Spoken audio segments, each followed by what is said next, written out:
Now, one of the biggest things that I wanted to cover on this channel when I first started it was the issue between Ben Simmons and the Philadelphia 76ers that happened throughout this offseason. As we know, after the playoffs where they got eliminated by the Atlanta Hawks, Doc Rivers said that he didn't know if Ben Simmons could actually be the point guard for a championship contending team. In Game 7 of the Atlanta Hawks series, you could see that Ben Simmons just lost all confidence to shoot or even to attempt to shoot the ball. And after the game, Ben Simmons would even hold himself accountable for not being able to deliver during this crucial Game 7. And it was okay because Ben Simmons showed that he knew exactly where he failed and that he was going to fix those issues. During this offseason, there was many reports that were saying that Ben Simmons did not want to come back to the franchise and that he wanted to be traded. It kind of seemed like something out of 2K because he was literally trying to force himself out of Philadelphia. It's just really bad because he views himself as somebody that is this superstar level player that has so much value that it's so easy just to get a trade for him when he is nowhere even close to that level, and he knows it because he even said that he had to work on his shooting. Last year was his statistically worst year, only averaging close to 14.9 points or only like 15 points a game, and even low on his assists per games too. It just seemed like he wanted to be treated like a superstar, and I understand you're the #1 overall pick and you have this franchise that built stuff around you and you didn't deliver, and it's always okay to deal with that your own way. But to say that this franchise was not built around you and Joel Embiid is just insane to me to say that, because even Joel Embiid himself would say that they built this roster in order for Ben Simmons to have the ball in his hands for the majority of the game. Now, two of the biggest questions was Ben Simmons even going to come back to this franchise that drafted him, or was he just never going to come back because he started to get fined right in the beginning when he skipped training camp, and even then he had no involvement with the team or the teammates. His teammates even wanted to go down to LA where he was staying at throughout the offseason to come and talk to him and convince him to come back to Philadelphia. And in the media, it said that he did not even want to speak to his teammates. The only person that was involved between him and the franchise was his agent, Rich Paul. I'm going to be 100% completely honest with this whole Ben Simmons situation because from my perspective, it's completely different from a superstar perspective or somebody else's perspective on exactly what's going on. So I think it would be cool to see exactly what I think about this whole Ben Simmons situation, unfiltered and unscripted. For me, I feel like Ben Simmons feels like he's entitled to run this franchise. With his comments that he remarked against Joel Embiid about how he said that they built the team around Joel Embiid and Joel gets the ball and that's why he has so many points per game. I don't think that's logical because the whole news and media around Philadelphia back in like 2017-18 was, how do we get these two superstars to be one and the same so we don't need to trade one of them or get rid of one of them? Because we knew from the beginning that Ben Simmons wasn't a good shooter, and trying to decide which superstar that they wanted to keep and build around was the biggest question that franchise had back in the day. And eventually it came to a point where they said, screw it, we're just gonna build around both of them and we'll deal with those woes once it comes to it. And that's exactly what has happened. You build this team around Ben Simmons and Joel Embiid, and knowing that you have to build around somebody that's not a shooter, you have to get shooters to surround Embiid, which is why they traded Josh Richardson for somebody like Seth Curry,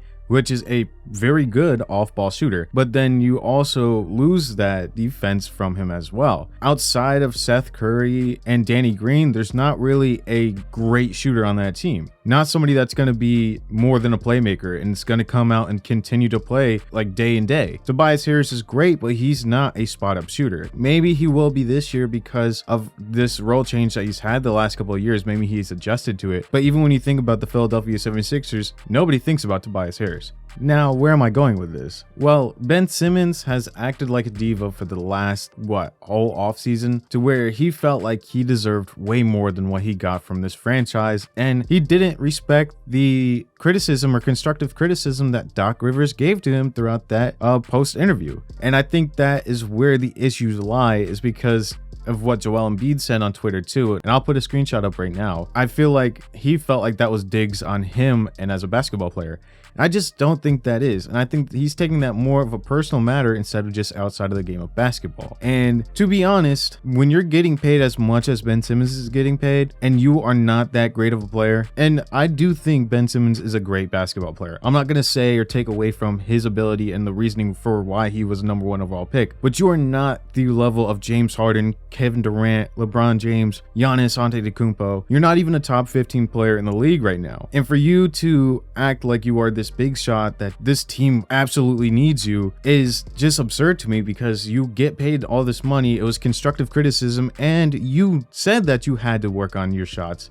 And you said that there's a lot of things that you had to work on this offseason. And instead of doing that, you just focused on not talking to the team and trying to go to a different team. And that's going to be an issue. And of course, we see that Shams just reported that he had touched down in Philadelphia. But now the big question is, how do we get around this? Like, you talked all your shit online. You've gotten to this position to where your teammates probably don't trust you as a player anymore. You're very toxic with the way that you handle things. And now you're coming back because you were losing some of your check. And do you play like you were before? Do you try to prove yourself and tell Philadelphia 76ers, don't ever try to trade me ever again? Like, what happens? Would you even get the respect of the locker room that you had before because you threw them underneath the bus and you weren't talking to them throughout this time? It's things like this that build up to where these young guys in the league just don't understand the professionalism that comes with basketball. And I could see if it was like James Harden, like how James Harden was last year when he didn't want to play with the Rockets anymore because he turned into a shitty team. He literally made it look like he got fat like throughout the season or throughout the beginning of the season, just for these guys to think that he was not training. And then as soon as he gets to the Nets, man, looks like he's in good shape. So I could see if it was somebody on his caliber. But Ben Simmons has been in the league for 5 years, has only played for 4 of those years. And again,